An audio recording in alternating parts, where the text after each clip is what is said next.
Perikoresis, esa dalam persekutuan.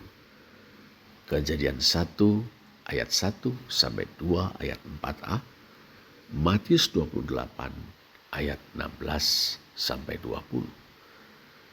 Saudara, perikoresis adalah istilah Yunani. Secara harfiah artinya saling mendiami. Perikoresis menunjuk pada sesuatu di kedalaman diri Allah. Sesuatu itu adalah persekutuan yang seerat-eratnya dan sedalam-dalamnya. Persekutuan yang terjalin di antara Allah Sang Bapa dan Firman Sang Anak dan Roh Kudus. Persekutuan, hubungan kasih, saling mengasihi. Sedemikian erat dan mendalamnya persekutuan itu hingga setiap pribadi mendiami pribadi-pribadi yang lain. Bapa mengasihi anak, ia ada di dalam anak. Bapa mengasihi Roh Kudus, ia tinggal di dalam Roh Kudus. Demikianlah anak terhadap Bapa dan Roh Kudus, dan Roh Kudus terhadap Bapa dan anak. Allah adalah kasih. 1 Yohanes 4 ayat 8. Ya, Allah adalah kasih dari kekal sampai kekal. Karena persekutuan atau hubungan kasih, saling mengasihi yang terjalin begitu erat dan mendalam di kedalaman diri Allah. Dogmatika gereja berkata-kata tentang dua pekerjaan Allah. Pertama, opera ad intra, pekerjaan Allah yang terarah ke dalam dirinya sendiri. Kedua, opera ad extra, pekerjaan Allah yang terarah keluar dirinya, yakni penciptaan dan penyelamatan. Opera ad intra mendasari dan menjiwai opera ad intra, ad extra. Perikoresis melimpah ruah dalam penciptaan dan penyelamatan. Perikoresis mengajak seantero semesta dan segala isinya untuk menikmati kasih Allah. Kasih yang hidup di dalam diri Allah mendasari dan menjiwai penciptaan dan penyelamatan. Dalam penciptaan, saudara, Allah menata bumi yang belum berbentuk dan kosong, lantas mengisinya dengan beragam makhluk. Rohnya melayang-layang di atas permukaan air, laksana seekor elang raja wali perkasa mengitari sarang di ketinggian untuk melindungi anak-anaknya. Tiap kali Allah berfirman, jadilah, laksana seorang raja agung bertitah dengan firman yang penuh wibawa dan daya kuasa. Walhasil, apapun yang dititahkannya jadi. Terang, cakrawala, laut, samudra, dan pulau benua, tumbuhan, benda-benda angkasa yang tampak di cakrawala, ikan, burung, serta binatang darat, dan manusia. Demikianlah Allah menciptakan langit dan bumi dengan firman dan rohnya. Firman mengungkapkan apa yang dikehendaki Allah. Roh mewujudkannya. Jadilah, maka jadi. Dari tak berbentuk dan kosong menjadi sungguh amat baik. Kejadian 1 ayat 31. Kasih Allah meresapi langit dan bumi dan segala isinya. Dalam penyelamatan, saudara, Allah menetapkan perjanjian penebusan. Lihat misalnya Efesus 1 ayat 3 sampai 14 dan Roma 8 ayat 26 sampai 30. Dalam perjanjian itu, Bapa memilih dan menetapkan kita dalam Kristus supaya kita menjadi anak-anaknya yang kudus dan tak bercacat di hadapannya. Anak atau Sang Firman mengosongkan diri untuk menjadi hamba Sang Bapa. dengan berinkarnasi menjadi manusia guna menebus kita dari dosa, kuasa-kuasa jahat dan maut atau kebinasaan melalui salib dan kebangkitan.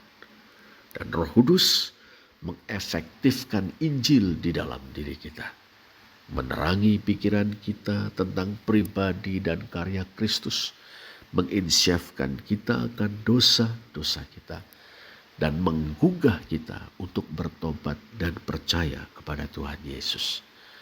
Dengan jalan itu, Roh Kudus mempersatukan kita dengan Kristus. Dalam persatuan kita dengan Kristus itulah Allah menerima kita sebagai orang-orang benar, mengangkat kita menjadi anak-anaknya, dan mengaruniakan Roh Kudus sebagai tanda bahwa kita adalah milik Kristus. Roh Kudus selanjutnya menyertai kita, bahkan tinggal di dalam kita sebagai bait-Nya untuk membentuk kita seturut karakter Kristus dan menghimpunkan kita semua ke dalam gereja supaya kita menyatakan kehadiran Kristus di tengah dunia. Menurut amanat agung Matius 28 ayat 18-20. Memuridkan segala bangsa terdiri dari pergi, yakni memberitakan Injil, membaptis dan mengajar. Injil harus diberitakan kepada segala bangsa. Barang siapa percaya, kemudian dibaptis. Barang siapa telah dibaptis, harus diajar untuk melakukan segala yang telah diperintahkan Tuhan melalui murid-murid, rasul-rasul atau gerejanya. Amanat agung adalah titah pemuritan. Berkenaan dengan baptisan, saudara, Tuhan Yesus menyatakan, dengan membaptiskan mereka ke dalam nama Bapa dan Anak dan Roh Kudus. Dalam teks Yunani, baptizontes autus esto onomatu patros kaitu huiu kaitu hagio pneumatos. Nama atau to onoma dalam bentuk tunggal berkata sandang penentu adalah padanan Hashem dalam bahasa Ibrani. Yang dimaksud dengan Hashem adalah Adonai, Yahweh, Tuhan Allah Israel. Perhatikanlah Ulangan 12 ayat 5, 11 dan 21. 1 Raja-Raja 8 ayat 29. Mazmur 113 ayat 3. Yesaya 12 ayat 4. Hashem, yang esa, tiada ilah kecuali Dia, pembebas Israel, pencipta langit bumi dan segala isinya. Dalam keesaannya, saudara, Hashem To'onoma, Ia adalah Bapa dan Anak dan Roh Kudus, atau Allah yang senantiasa ada bersama dengan firman dan rohnya. Dalam keesaannya terdapat persekutuan. Tiada ilah kecuali Dia, Allah yang hidup dan benar, Bapa yang senantiasa ada bersama dengan Anak dan Roh Kudus. Allah yang esa adalah Allah persekutuan. Allah yang esa hidup dalam perikoresis, persekutuan yang seerat-eratnya dan sedalam-dalamnya.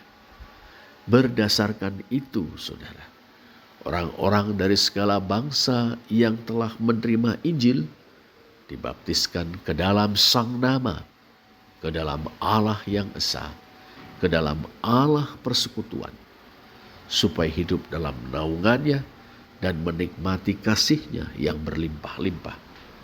Baptisan kita terbit dari perikoresis, didasarkan pada perikoresis, persekutuan yang terjalin begitu erat dan mendalam di kedalaman diri Allah.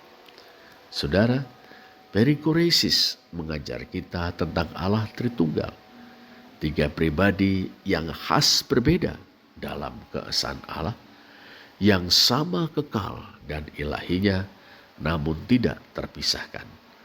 Perikoresis mendasari dan menjiwai penciptaan dan penyelamatan. Kita hidup dalam naungan Allah Tritunggal. Kita menikmati kasih yang hidup di dalam Allah Tritunggal. Tidak kurang penting, kita pun memiliki model untuk hidup berkomunitas. Perbedaan tidak menghambat persatuan, karena terjalinnya hubungan saling mengasihi atau persekutuan. Persatuan juga tidak mengharuskan keseragaman, karena dengan saling mengasihi, perbedaan justru memperkaya komunitas kita. Selamat menghayati dan merayakan Minggu Trinitas. Terpujilah Allah. Amin.